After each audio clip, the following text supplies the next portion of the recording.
ಅಹಮದಾಬಾದ್ ವಿಮಾನ ದುರ್ಘಟನೆಯಲ್ಲಿ ಓರ್ವ ವ್ಯಕ್ತಿಯನ್ನು ಹೊರತುಪಡಿಸಿ ಇನ್ನುಳಿದ ಎಲ್ಲಾ ಪ್ರಯಾಣಿಕರು ಸಾವಿಗೀಡಾಗಿದ್ದಾರೆ. ಆದರೆ ಇದಕ್ಕಿಂತಲೂ ಒಂದು ದೊಡ್ಡ ವಿಮಾನ ಅಪಘಾತದ ಕುರಿತು ನಿಮಗೆ ಗೊತ್ತಾ?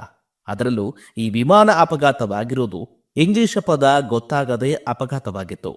ಹಾಗಾದ್ರೆ ಅದು ಎಲ್ಲಿ, ಯಾವಾಗ ಹೇಳ್ತಾ ಹೋಗ್ತೀನಿ, ಬನ್ನಿ ವೀಕ್ಷಕರೇ. ಅದು 1996 ನವೆಂಬರ್ 12 ಹರಿಯಾಣದ ಚಾಕ್ರಿ ದಾದರಿಯ ಟೆಕಾನ್ ಗ್ರಾಮದ ಮೇಲೆ ಆಕಾಶದಲ್ಲಿ 2 ವಿಮಾನಗಳು ಡಿಕ್ಕಿಯಾಗಿ ಭೀಕರ ಅಪಘಾತವಾಗಿತ್ತು.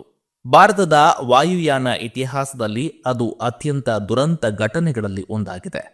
ಈ ದುರಂತದಲ್ಲಿ ಸೌದಿ ಅರೇಬಿಯನ್ ಏರ್ಲೈನ್ಸ್ನ ಬೋಯಿಂಗ್ 747 ಮತ್ತು ಕಜಕಿಸ್ತಾನ ಏರ್ಲೈನ್ಸ್ನ ಇಲ್ಯೂಷನ್ 1176 ವಿಮಾನ ಒಂದೇ ಎತ್ತರದಲ್ಲಿ ಡಿಕ್ಕಿಯಾಗಿ 2 ವಿಮಾನಗಳಲ್ಲಿದ್ದ 349 ಪ್ರಯಾಣಿಕರು ಎಲ್ಲರೂ ಕೂಡ ಸಾವಿಗೀಡಾಗಿದ್ರು. ಈ ಘಟನೆಯು ಇತ್ತೀಚಿನ ಅಹಮದಾಬಾದ್ನ ಏರ್ ಇಂಡಿಯಾ ವಿಮಾನ ಅಪಘಾತದ ನಂತರ ಮತ್ತೆ ಚರ್ಚೆಗೆ ಬಂದಿದೆ.